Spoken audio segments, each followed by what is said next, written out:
Okay, good morning everybody and welcome to this NOCN webinar. We're looking this morning on the EPAO selection, contracting and pricing process. So we're going to take ourselves through it over a couple of moments. Just a little bit of housekeeping to recap. Please keep your microphones on mute. You won't need your camera for this session. We're not expecting interaction, and it will also slow down your broadband bandwidth if you are working at home. Two boxes to be of note just on your control panel. You've got the mute button as mentioned, but then you've got the view chat. If you'd like to drop in any questions into the chat bar, we'll get to those at the end. So please comment on anything you wish to elaborate on or recap on, or if there's specific questions you'd like to ask me and the panelists this morning.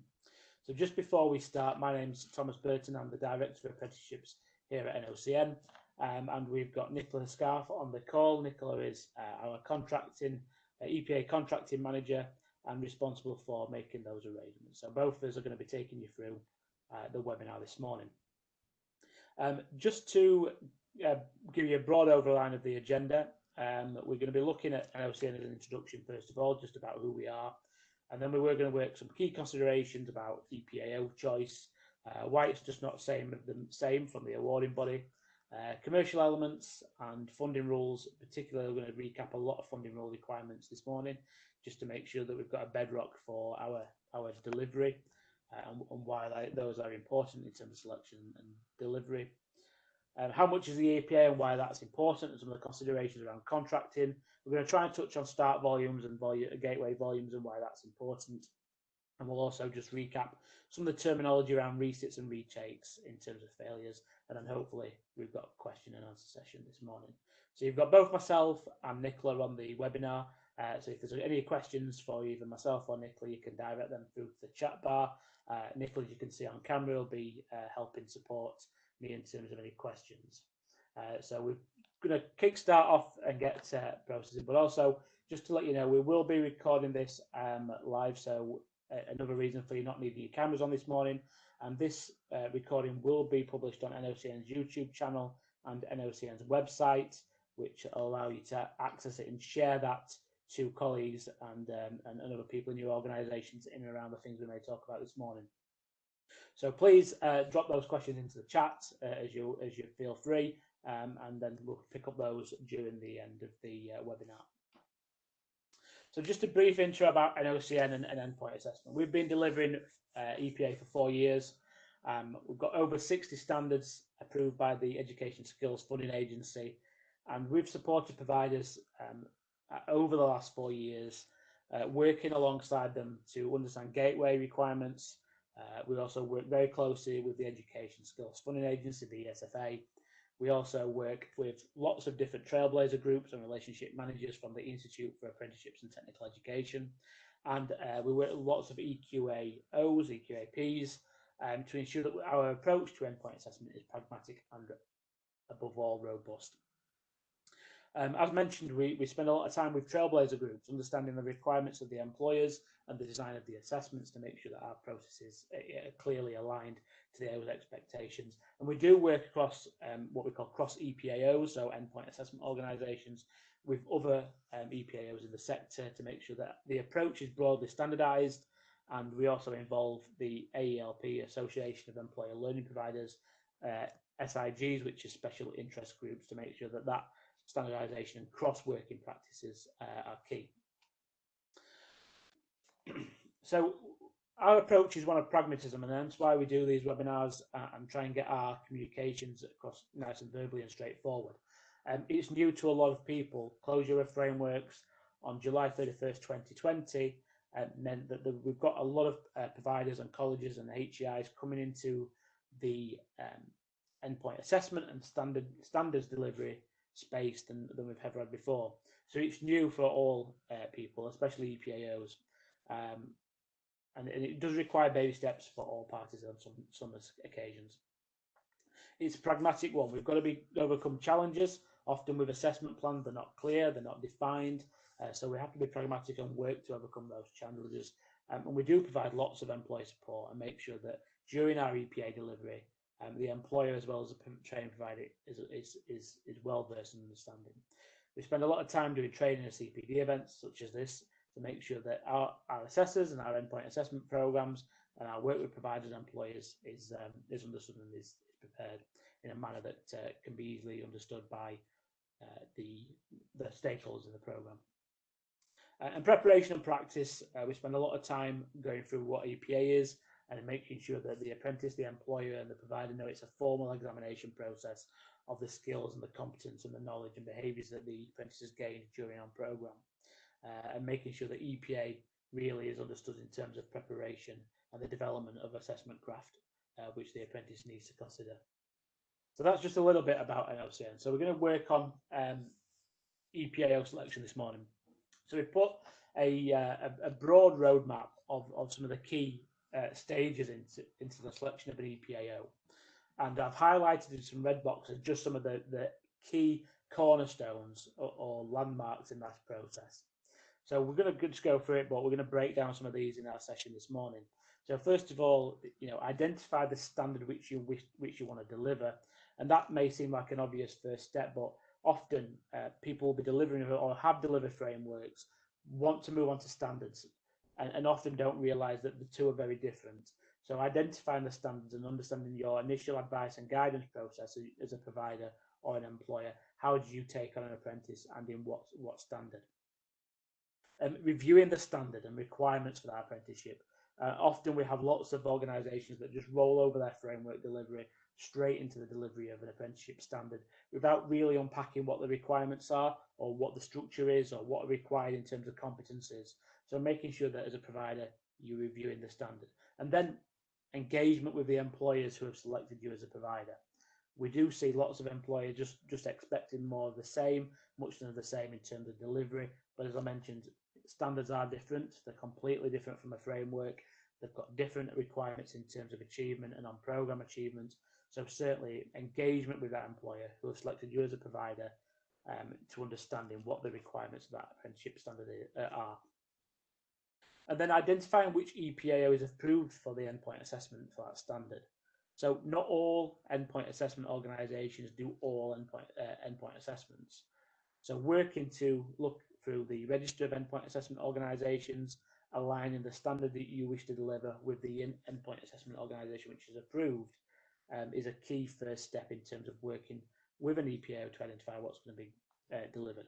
Importantly, as I mentioned on the agenda, it's not just more of the same. So lots of awarding organisations are in the EPAO space, but certainly not all AOs deliver the requirements to be an EPAO. So it's not just going simply to your awarding organisation and expecting them to deliver an endpoint assessment for a particular standard. So it's working through that endpoint assessment register, organisation register to ensure, have I got an endpoint assessment organisation approved for the standard I wish to deliver? And then it's discussing that with your EPA, the selection of the EPAOs or who's the EPAO with your employer. And I'm going to touch on funding rules shortly, and as will Nicola in her delivery of the elements around choice and contracting, but presenting those endpoint assessment organisations to the employer. Because importantly in all of this, it's the choice of the employer who they use as an endpoint assessment organisation. It is not simply down to the choice of the training provider to select which EPAO they use for a particular standard. So there's an engagement process between provider and employer, and then ultimately selection of an EPAO to make sure it's a clear decision being made by that employer. Going up to the top box in the middle, contracting then is done between the training provider, be that college, independent training provider or university, and the endpoint assessment organisation. And that involves a specification of service, an agreement of commercial terms, agreement of data terms and data sharing, and the contracting then is undertaken between the training provider and the endpoint assessment organisation once the selection by the employer has been made. So the contracting and payment flows through the provider to the EPAO with the selection ultimately being made by the employer. That's key. And the SFA will want to see evidence of you working to identify how the employer is selecting the EPAO. So commercial agreements and commercial terms for a service is agreed between the training provider and the EPAO. And then registration of the apprentice with the endpoint assessment organisation, and then ultimately the apprentice works towards gateway during their own programme and success of endpoint assessment. So we're going to unpack some of those common themes. The ones that I've highlighted in red are going to be our focus this morning, and try and unpack just some of the ramifications of selection and why they're important. So just to start us off, we're gonna reverse the clock and go back to the Richards review on why endpoint assessment is required and where did that come from. Well, in the Richards review, this particular paragraph that really kick-started the reform for apprenticeships took place in 2012, so 8 years ago now, which seems an eternity for an educational policy. And there's some key elements that are required in that. That the assessors should be entirely independent and have no disincentive related to the outcome, hence why endpoint assessment organisations now exist. The testing and the validation process should be independent and generally respected by the industry. So that was a kick-starting point for why an endpoint assessment organisation is now involved in the process of achievement. And then the close down of frameworks came, as I mentioned earlier, on July 31st, 2020.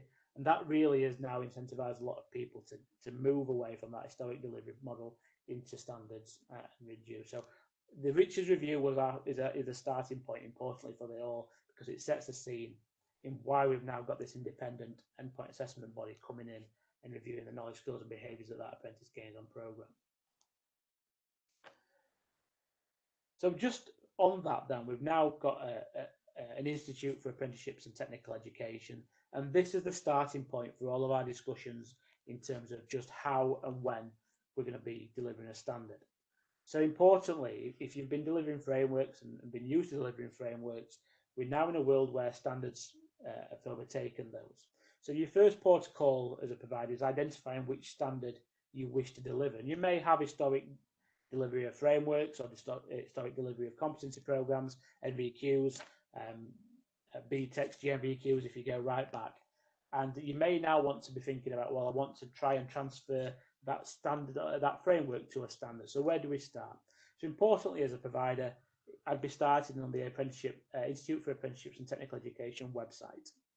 You can see I've got a screenshot of this. There's some tabs at the top which ensure your navigation from the web address at the bottom, and we're looking at apprenticeship standards. So how do I want to deliver a standard?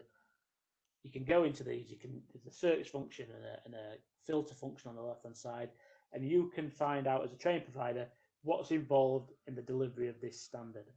And importantly, what we need to stress at this point is when you're identifying standards and identifying which area to work in, simply just taking your historic delivery of a framework or an MBQ program and rolling that into the standard won't work. It won't work. There's too much difference between an apprenticeship standard and historic apprenticeship framework. So the IFA website is really the source for all understanding of the standard you wish to deliver. It's a place where the assessment plan and standard are published. And it's also where assessment plans, once updated or changed, are posted. So it's the real source for making sure that we've got the right information when we're conducting our analysis as a provider onto which standard we want to deliver, and also then structuring our initial advice and guidance for learners. This is a place where all of your planning and curriculum development should come from. All too often, we do see that providers roll over their historic curriculums from frameworks, really don't understand that this website even exists, and simply just expect that it's muchness of the same, and unfortunately it's not. It's also got a link on each of those standards to the place where you can find out who is registered as an endpoint assessor. There's a click on link that you can go through and view, but importantly it's the starting point for all of that. Simply just expecting that you'll roll over from a framework with your existing awarding body to a standard and an EPAO. It's not as straightforward and simple as that. I'm going to try and unpack some of that today. So the IFA's website is really our starting point for both curriculum planning, but also identification of should we deliver this standard as a training provider and what are the requirements.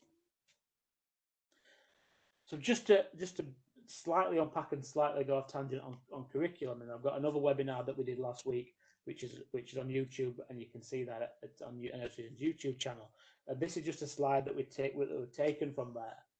And this talks about timeline and duration of expectation of programs. So we're going to talk lots in the coming slides about timelines and why it's important, but certainly one thing in terms of delivering a standard and your considerations for delivering the standard should be the expectations of the funding and the expectations of the duration of program.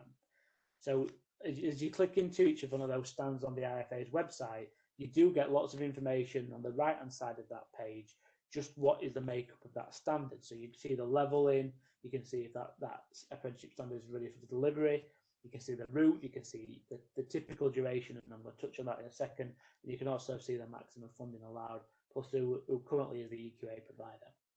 So let's touch on duration, and importantly, when we're starting to structure, should I as a provider deliver this standard, this is a reference page that is really key for you, because you want to be making sure, how do we build up and deliver a successful program? So how the program is structured to consider the content of the standard is vital. So as an organization thinking, well, we've run, for instance, Bricklayer for the last 20 years as a framework, we want to deliver it as a standard, but how does our current program structure fit that? Well, this is the first port of call. You can see that on this standard it says it's a 30 months apprenticeship, and it doesn't include EPA. So as an organisation thinking, well, should I deliver this standard or not? That's the first duration. Is it commercially viable for me as a training provider, considering the funding and considering the typical duration to deliver that program? And I mentioned right at the start that it's just not more of the same of, well, we've delivered an MBQ level 2 for 10 years or so as a college, as a framework. We're going to roll that delivery model over and expect it to work, and simply it won't, because the framework type arrangements that were in existence for providers are very different to those requirements of a standard. So where you historically could get away with a competence framework from an MBQ, knowledge, skills and behaviours, or scope, ranges and competencies in an MBQ being achieved, you've now got a lot more structure in terms of expectations and standard that apprentice on the new apprenticeship standard. So really, first consideration, should we deliver it? And if so, what's the commerciality around delivering it? It's 99 grand, minus 20% for endpoint assessment as a maximum, minus 20% achievement payment at the end of program. So you've already got 60% of that 9 grand to be divided over a minimum of 30 months, typically. So there's lots of considerations as a provider and as an organisation, whether you should deliver that standard in that manner and what's your manner for delivering that standard in the model.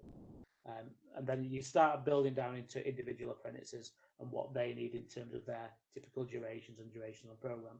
So understanding the standard as an organisation is key to making sure you've got your selection for EPAO correct, and then your selection as delivery, as your delivery model, and then ultimately success when it gets to the end. So starting at the end, how long does it need to take, and then what is my engagement then with an endpoint assessment organisation? So we're going to get into funding rules and provider funding rules in this section. This is key, and this is really important for providers who may be familiar somewhat with funding rules, but it's also an important section for those practitioners who don't really have involvement with funding rules, but are responsible for outcome of curriculum on program, the success of programs, why certain aspects need to be done at certain times, and often curriculum leads are those that are engaging with EPAOs. So provider funding rules, if they are known in your organisation at a fairly senior level, it's an important learning for most practitioners to get involved, just how funding rules work and break down. And what I've done here is just pull out some of those key funding rules that affect EPAO selection and the rules that govern you as a training provider, as a main provider. So this is the link. This is the ESFA updated their funding rules from 2021. It came out at the end of July. And this sets out the rules that apprenticeship providers should be following in terms of successful delivery. This is the set of rules that the ESFA will audit you against when they do come out and do a compliance check in terms of funding use. So as a practitioner or a curriculum lead level, This is a key document to ensure that you are following and structuring your programs in a manner that is following the government's regulatory and statute rules for providers.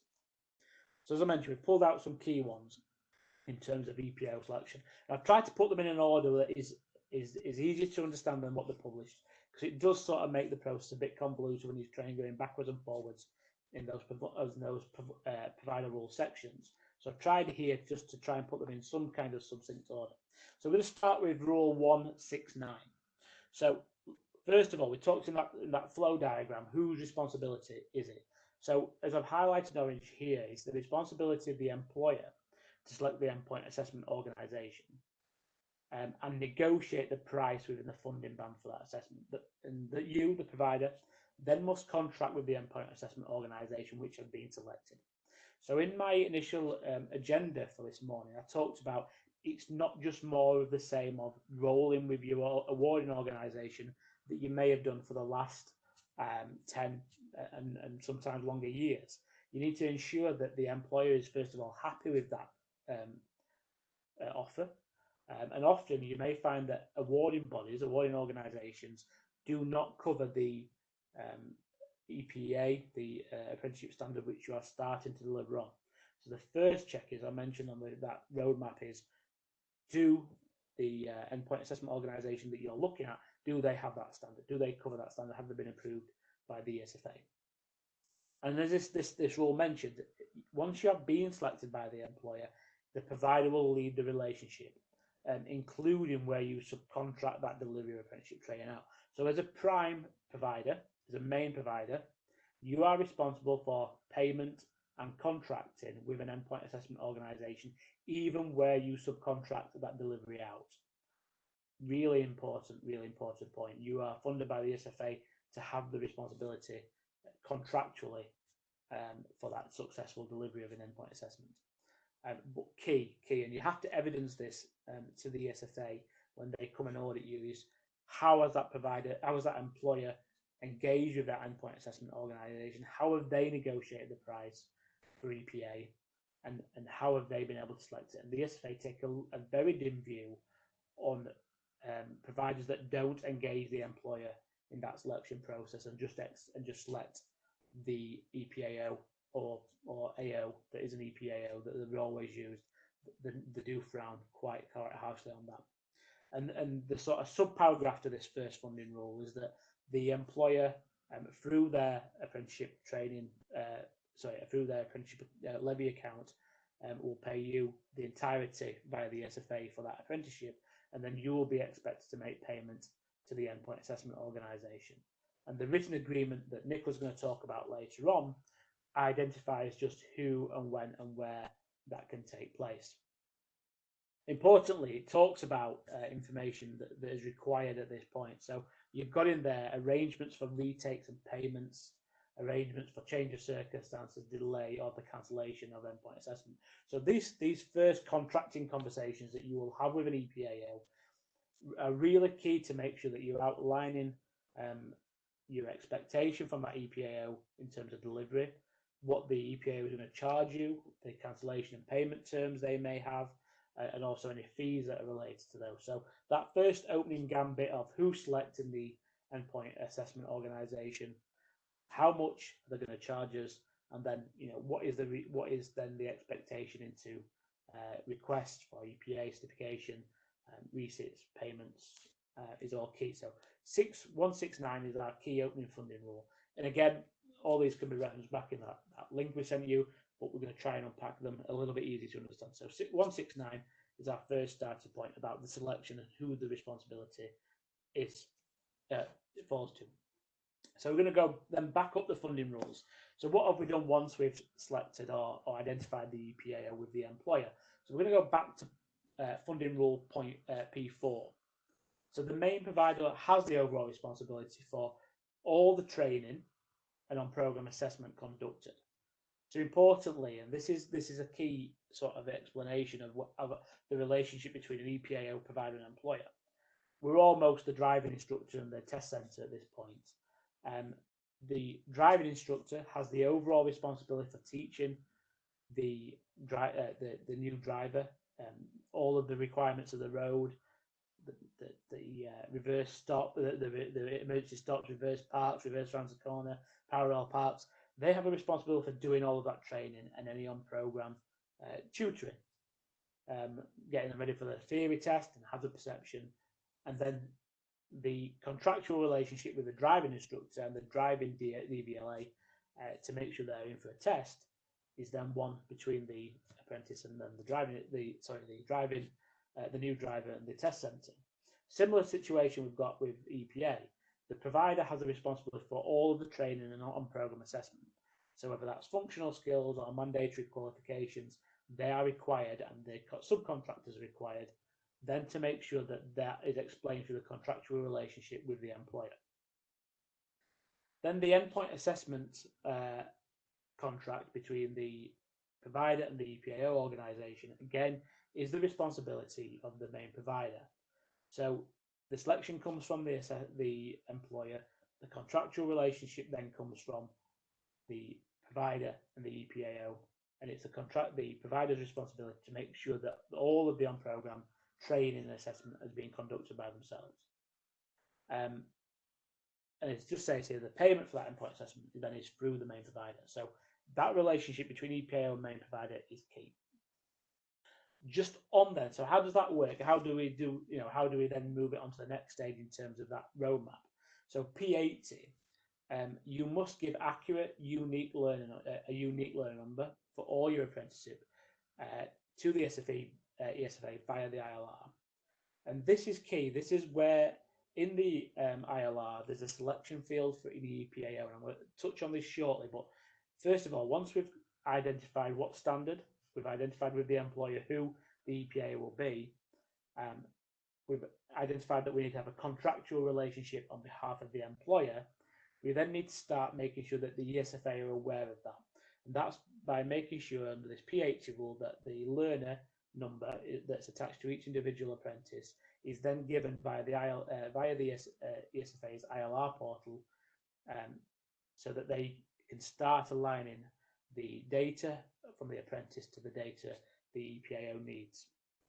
And importantly, in that there's a funding, the next funding rule requirement is that we select and identify the endpoint assessment organisation in the ILR once we've input the learner.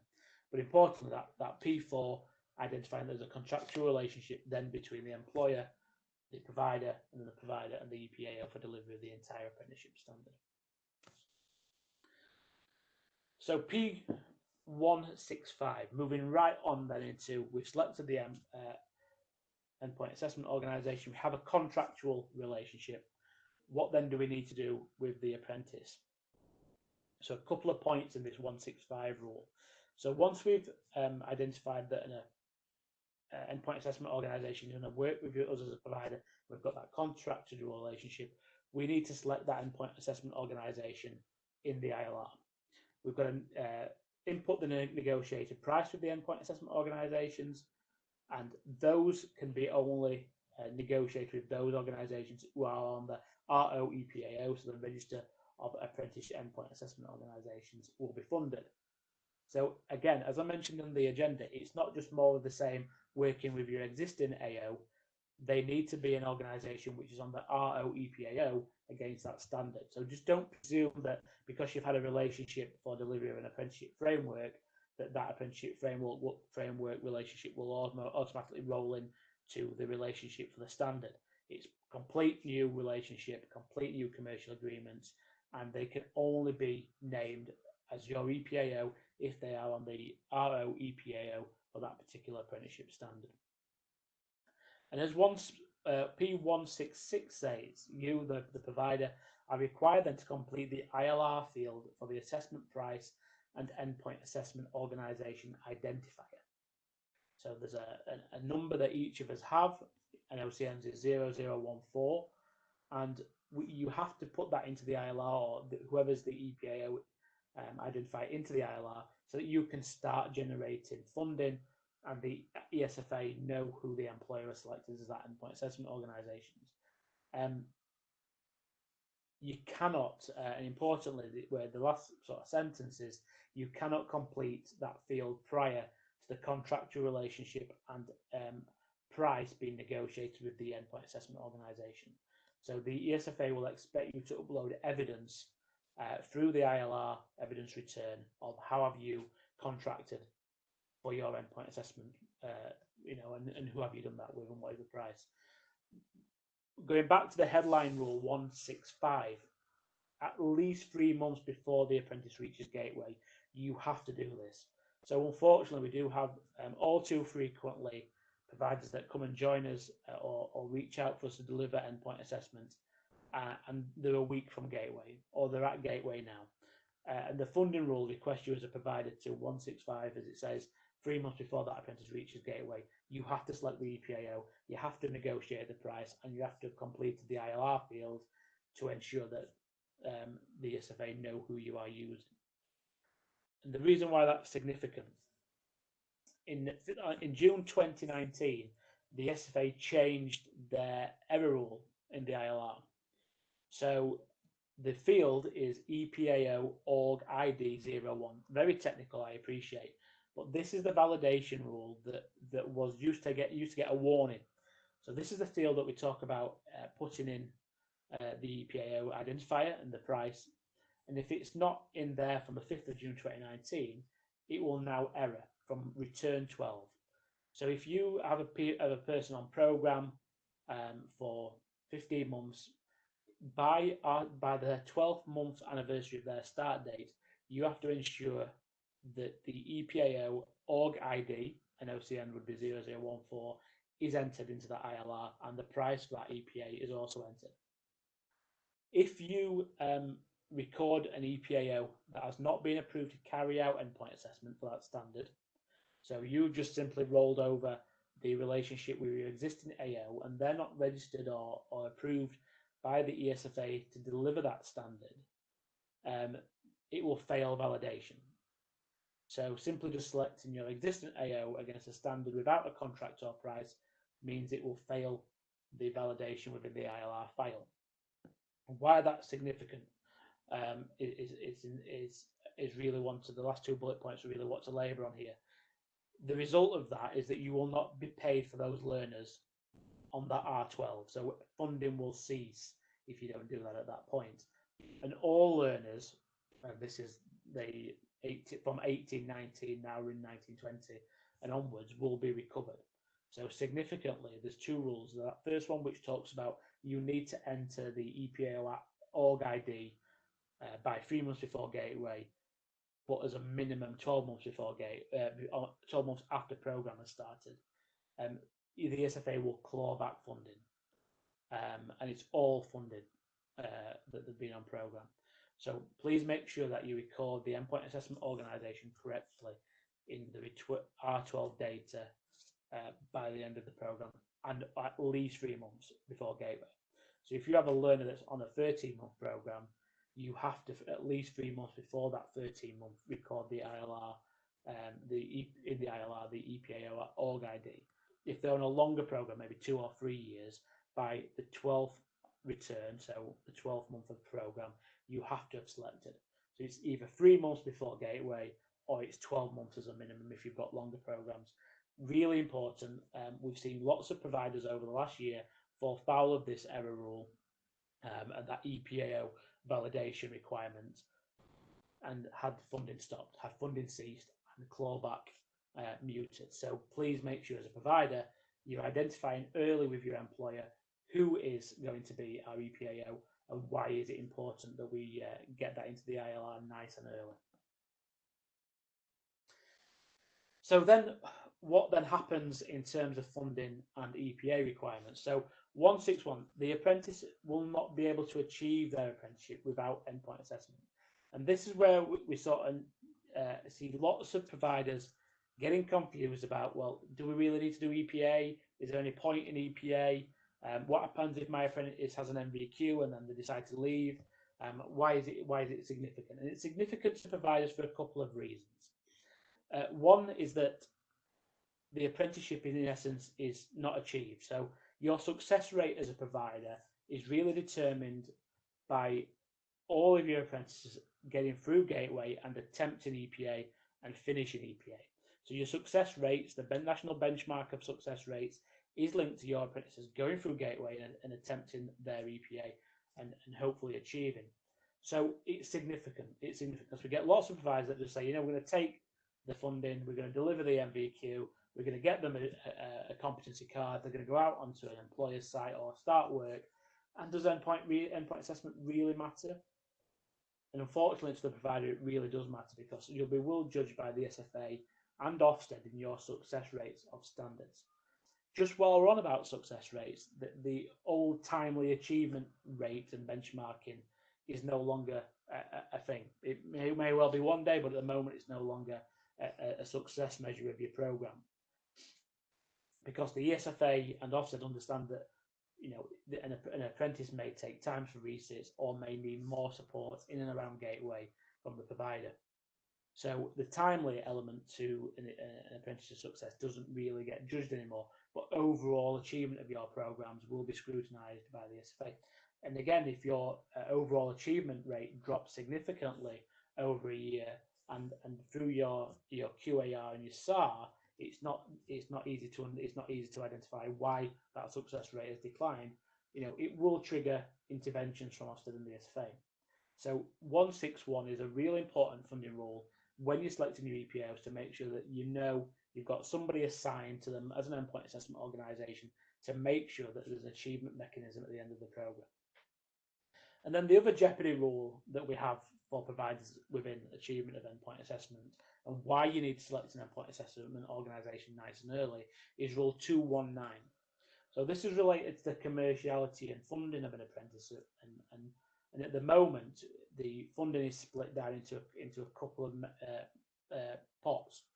So you've got, as a provider, up to 80% of the negotiated maximum value of the funding band delivered to you in monthly instalments through your R returns, which is paid by the SFA for each apprentice. So if we take £10,000 as a funding band, the training provider will receive in monthly instalments £8,000 of funding, of which within that £8,000 of funding, up to 20% then is used to fund the EPA. And a very important point to labour on here, the 20% funding which is left as part of the achievement incentive is not designed by the ESFA to be used for the payment of the endpoint assessment organisation.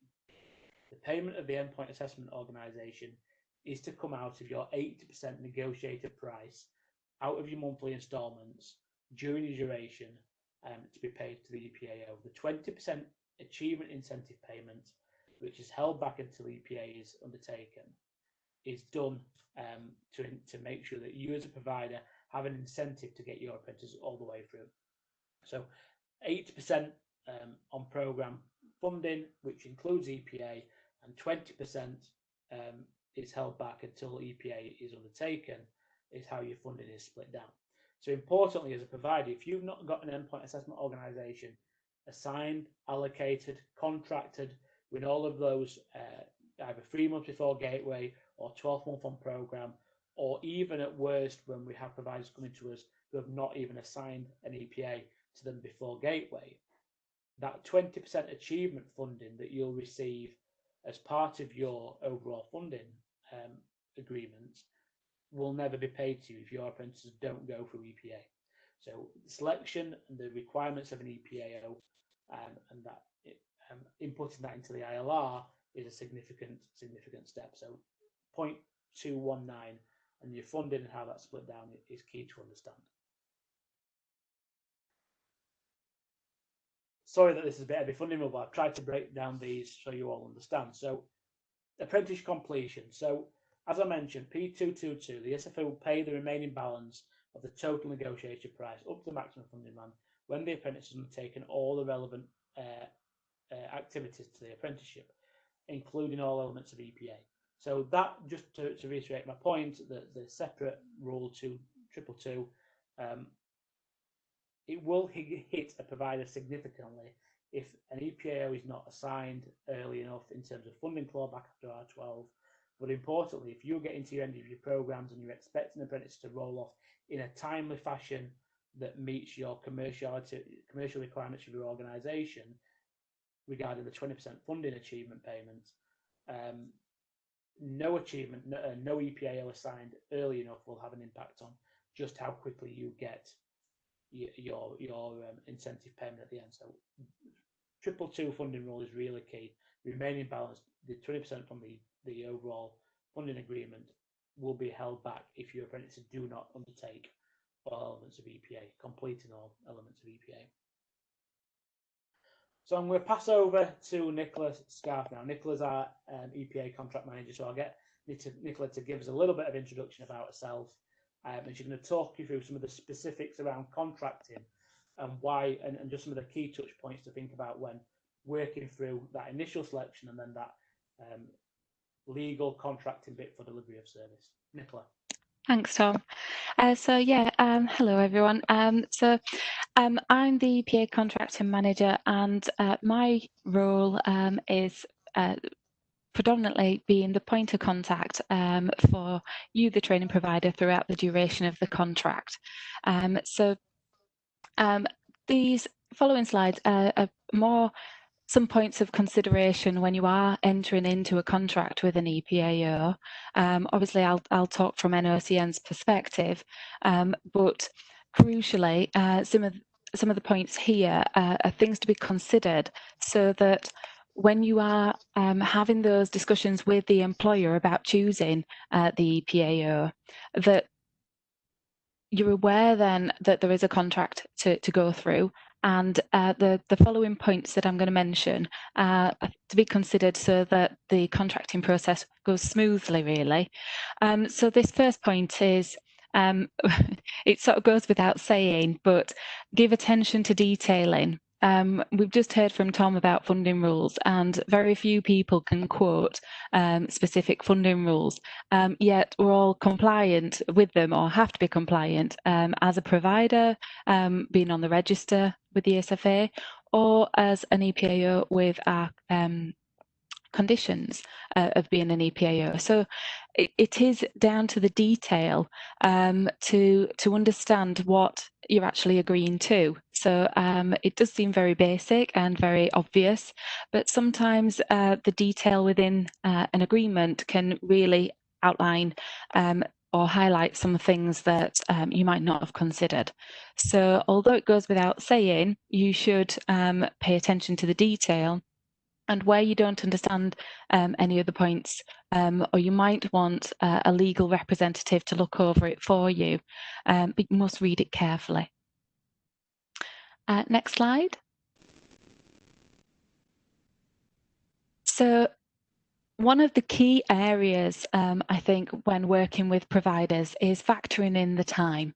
So allow sufficient time to liaise internally with legal teams, senior management, and to review the terms and conditions, to understand the obligations of each party, and to query any terms that you don't understand or want to challenge. So on this point, as Tom mentioned earlier, engaging with an EPAO early is really good practice, in that we can establish that relationship early and there's no surprises to come into Gateway and having a smooth EPA process. So in terms of allowing sufficient time, we can issue the agreement to the provider, but sometimes internal teams, dependent on how your organisation is structured, it might have to sit with legal teams, it might have to sit with senior leadership, it might have to sit with other people to go through the line, if you like, and get that approval, the signature. It's really crucial at that time that you do understand the obligations on each party, because that can sometimes highlight who's going to actually be the data inputter for this. Have we got someone? Because it might be that you've been working as an AO, or you've not actually delivered endpoint assessment before, so you're actually not sure on what the obligations are. The agreement sets out those obligations or those responsibilities of each party, so it's worth considering each of those and how realistically it will look for your organisation before you go ahead and agree to the agreement. If you do leave insufficient time, this could impact on the delivery pipeline. So if you've had an apprentice on programme for, let's say, a year, and they're due to have endpoint assessment, because it's a minimum of 12 months on programme, please factor in the contracting process, and then as at NOCN we have a 4-week booking period as a minimum. So it can put people under pressure, and entering into a contract under tense terms can be strenuous. So I would always advise that having a copy of the agreement, to read through the delivery pipeline, to have a look at how as an organisation you can come to Gateway timely and make sure all the evidence is there to upload to Gateway, is crucial to making sure that you understand the whole process of contracting with an organisation. Ultimately, an EPAO can't do anything without that information. So as soon as the information is uploaded, then we can progress. But again, expect a 4-week booking minimum, so that it doesn't cause any anxiety for the apprentice, yourselves as a provider, and the employer. Thank you. So, as I've said, understanding your obligations is really a point that I do stress quite a lot, in terms of the agreement can sometimes be signed, and then other people within that organisation can request things or change things, and sometimes there are fees involved, so cancellation fees, and understanding the timelines for those can prevent those fee charges. So the terms of the contract will state who is responsible for what, and within the agreement there will be a named contact, and that person has the overall responsibility for the delivery. But as I've said, it's important that if you're working within teams, you are a large organisation, or if you're a small but you're not the decision maker and you're wanting to change anything within the parameters of what we deliver, then, like I say, it's really important that you have sight of the contract so that you understand the timelines and understand the impact that that could have. In terms of finance, when we are contracting with our providers, we have a registration fee, and at point of contracting, we do need to have a purchase order number. And this can cause problems for providers if they have to liaise with finance team, which they probably might not be used to, or indeed raising a purchase order that they've never been asked to do before. So this can all be a time issue again, in that factoring in the time to be able to get the purchase order based on the volume that you are contracting for is important to consider at those early stages when you are contracting with an EPAO. The named contact, as I mentioned, this person has the oversight of the contract delivery. And what's really important here is, when you're contracting for volume, is that if there's any movement with that volume, then you must let the EPAO know who you contracted with, because it might well be that you've had a bulk discount based on volume. And if that volume changes considerably, then obviously that can affect the EPA fee. So it's really worthwhile having liaison within your teams to ensure that the pipeline of your delivery is running smoothly and as planned. But as we can see, or as we've known from the last 6 months with COVID, that can change considerably. So it's really crucial to inform the EPAO that where you might have had an intended EPA delivery for 10 apprentices in September, actually now that's only 2, because the other 8 have been on furlough, or they might have had a break in learning, and that set them back a little. So it's really important to have that named contact who is aware and has oversight of the contract, so that we can ensure that the communication is clear, and then we can move the pipeline on and expect EPAs, and again, without hiccup and without anxiety, to make sure that the apprentice is ready to undertake their endpoint assessment.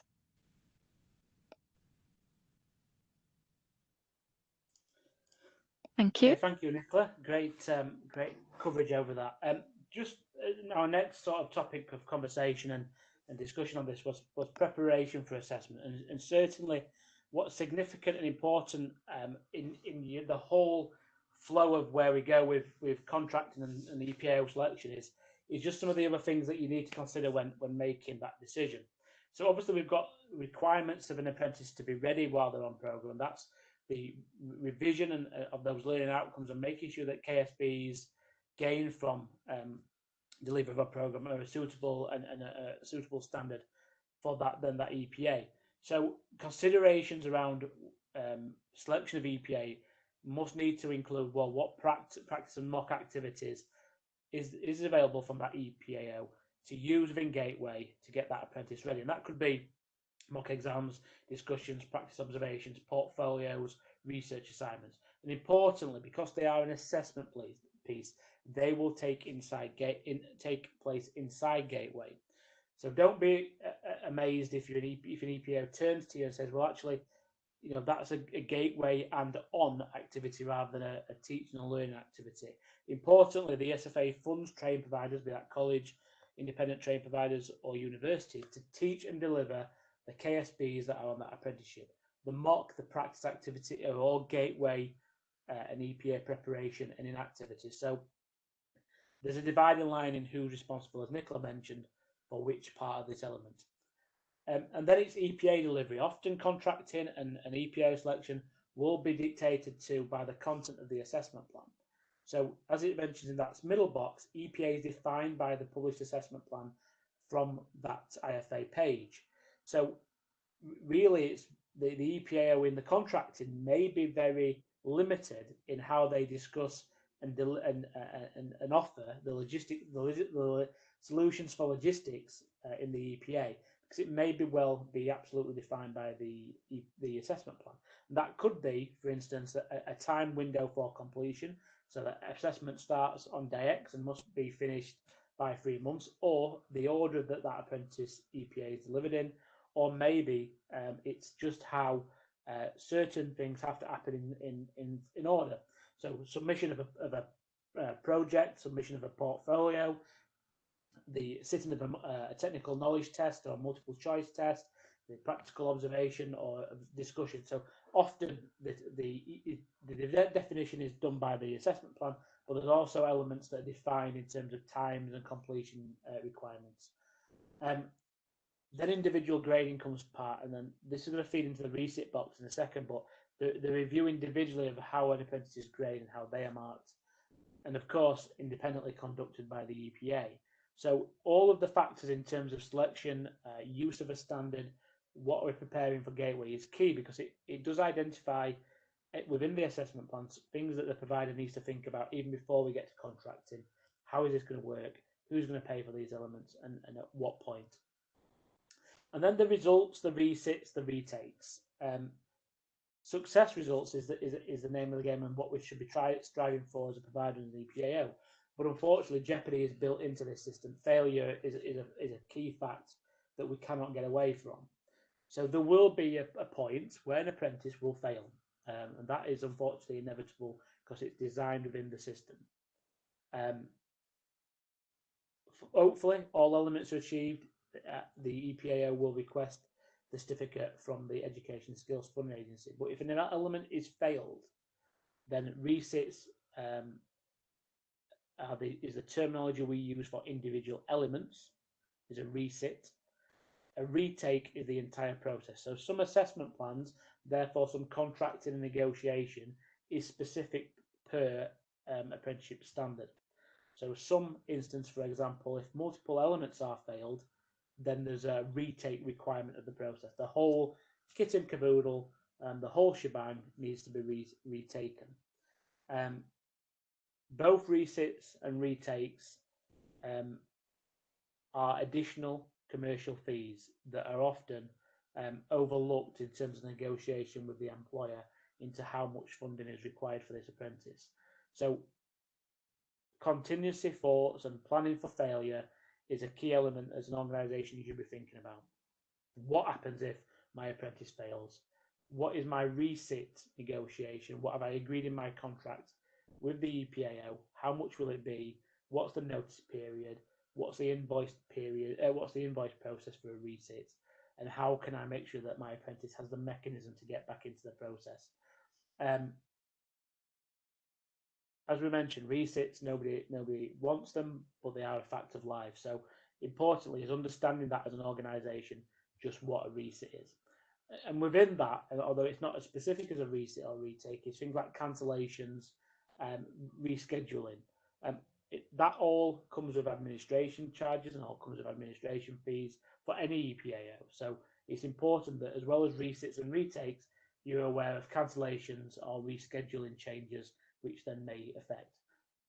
Cancellation and rescheduling, probably one of the most important things to consider is that we don't want, unless it's a family or a personal emergency of that apprentice to happen. It's exactly the seriousness of a driving test or the seriousness of an A-level or a GCSE examination. It is booked in and locked in for that date, and unless there's a serious mitigating circumstance, we won't be changing that date.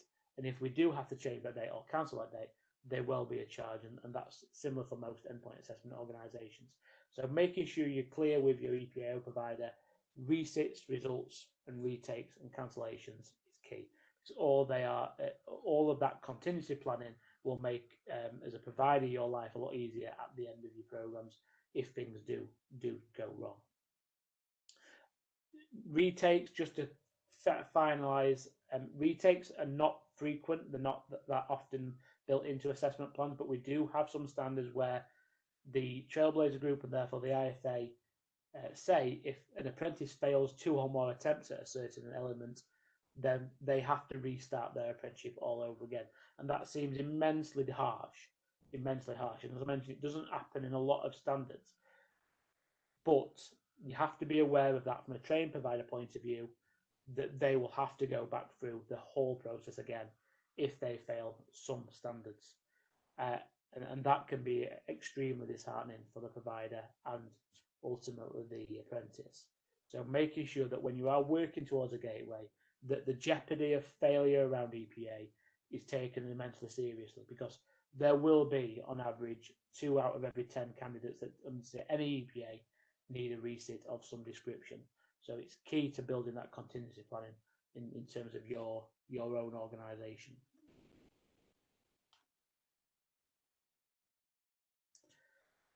So we've sort of got nicely quickly to the end. It's taken an hour rather than 1.5 hours. So we do have some time for questioning. We've got a few come through on the chat, but not too many. So I'll prompt and go through some of the questions we have already. And then if anybody else within the webinar wants to ask a question, please feel do so via the chat function. So the first one we've got is just, I'm going to try and throw this out to Nicola rather than you listen to much more of my voice, but if we can sort of take this first question, Nicola, and this is a question around how much is an EPA? Is it always 20%? And do you charge registration fees, and how do they look? Thank you. So yeah, the price is negotiable. So I think it depends on the offer, really, in terms of we know the funding band and we know our costs as an EPAO, and obviously on volume that can be negotiated. So it's not as simple as just a one size fits all, because there is a negotiation aspect which is encouraged at contracting. But what I think is important to know is that it's not a very there's not much room for much negotiation in terms of some standards, as we know, such as painter and decorator with a 3-day EPA, are quite hefty for the provider and for us as an EPAO. So and the margins are very, very slim. And I think both sides can appreciate how slim that is. But in terms of costing, it's always worth looking at the funding band and seeing what can be negotiated. And then what was the second point of that question, Tom? Just around registration fees and how are registration fees broken down? Yes. What is the registration fees? I think the point of the question is. Yeah, so registration fees with construction are competitive in terms of the registration fee is £25, and that is at point of contracting. And then for other standards where we have 10% of the total volume of the apprentice on programme. So that's why I was saying earlier as well, that it's really important that we understand the volume, and that when you come to contracting with a set number for volume, that's a realistic figure. Occasionally we see it underestimated, which is absolutely fine, because you can always add to your contract. But crucially, it's worth understanding as well that NOCN will always keep that option open for you to, when you do want to add more apprentices, that it's available because you've already paid upfront for them. So if you come for a contract for 10 apprentices and you actually only put 9 through EPA, you've still got 1 apprentice that's open with us. So it might be a later down the line, like a year later down the line, that you want to use that, but we don't remove it. So it's really important that when you do come for registration, it's understood as well that we invoice at that point. So that's why it's really important to have realistic numbers. So then the process is ongoing. Great.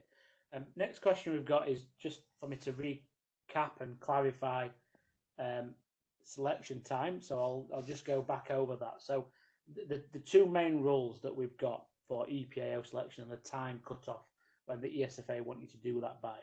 So the first one is the 3 months before your apprentice reaches gateway. So whatever program length you are on, the ESFA expect you to, within your ILR return, make the selection of your endpoint assessment organisation from the employer, contract with your EPAO, and have that returned into the ILR 3 months before your expected gateway. So that's rule number 1. So that governs any program, whether that's a 13-month or 15-month or 24-month or 36 months. 3 months before the end, you must have selected at least your EPAO. Then the return 12 validation rule. So on any program, and then if your program is longer than 12 months, you have to, by R12, which is the 12th anniversary of the apprentice's start date per month, you have to make sure that you have selected and named in that EPAO reg organisation ID box your endpoint assessment organisation's number. EPAO 0014 is an NOCN's. So 2 rules: at least 3 months before gateway on any program, you need to have selected your EPA. So if that's a 13-month program, by month 10, you have had to have named your EPAO in the box and then uploaded that evidence to provide the contracted information. So that's a 12-month program, 13-month program example. 10 months in, you would have to. If it's a 24-month program, by the 12th month anniversary of that apprentice, you will have to have selected your EPAO in the same manner. So those programs that are longer in duration than just a basic a year, you have the 12-month return cut off.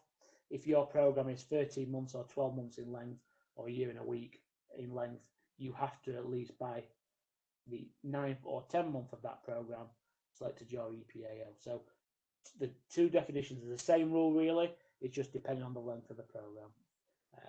Selection of your EPAO early gets around that, though. And the last thing anybody wants to see is provide a funding clawback. This is the final question we've got in the chat for the moment, and I'm probably going to put this to you again, Nicola. So you mentioned point of contact in one of your slides, that is key. What is the point of contact at NOCN, and what could we expect, or what should we expect from what should we expect from an EPAO in terms of a point of contact? Because you labelled on the point of, and I can see the point of the question here, you labelled on the point of make sure somebody from a training provider is available and named and got an access to communication. What is the reverse of that, and what should a provider expect from an EPAO in terms of a named or contacted person? Thank you. So what you can expect is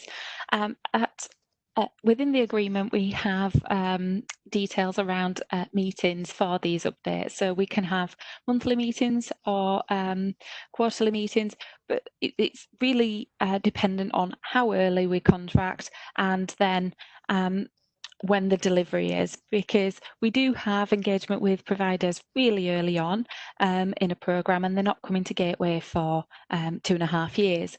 So there's not much in terms of communication in that first year.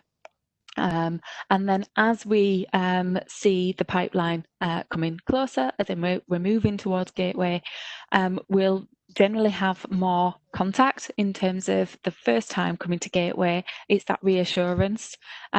So what you can expect is a point of contact to be able to contact at any time throughout the duration of the contract. We do have regular updates as well that we send. We're contactable by email, Teams and phone calls. So even throughout the on-programme, sometimes if there's a change of staff or the apprentice is asking questions about the endpoint assessment, you can always reach out to myself and I'll help answer any questions that you may have. I think crucially what we want to encourage with ourselves at NOCN is that communication. So we just want to be aware of how things can move in terms of how that can affect the contract delivery, and what we don't want is to disappoint you and to not be aware of that move. So it's important that we do have that point of contact. I get in contact with that named person, and really we want a harmonious relationship to ensure that the apprentice has the best endpoint assessment that they could have, really, in terms of being ready, being prepared, knowledgeable, and what to expect for that end test, really. Great. And that's our final question for today. We're going to wrap up now, just to point you in the direction of a few things to remember. We're going to be hosting our final EPA live online surgery on the 2nd of October. And this is about specifically how to prepare your apprentices for endpoint assessment. That's a Friday morning. It's 10:30 or 12 again. And this time we'll have Nicola's counterpart join us, who is Leonie Thompson, and she is our EPA manager for development and has been instrumental in a lot of train provider development over the last 4 years and getting them ready for Gateway and successful EPA. So please join us. On our website, nocn.org.uk, which is the link to the bottom of my slide, you can join. Again, free EPA session. You will get these slides, so you'll notice that I'm just hovering over there. It's a clickable link in the slide. It'll take you to the registration page, and you can register your interest. Just a few things to remember. Keep connected with NOCN, Twitter, Facebook, LinkedIn, YouTube. There are all our links, and we'll look forward to seeing you soon. So thank you very much to Nicola for joining us this morning. Great insight into contracting, and we look forward to seeing you again. Thank you very much. Thank you.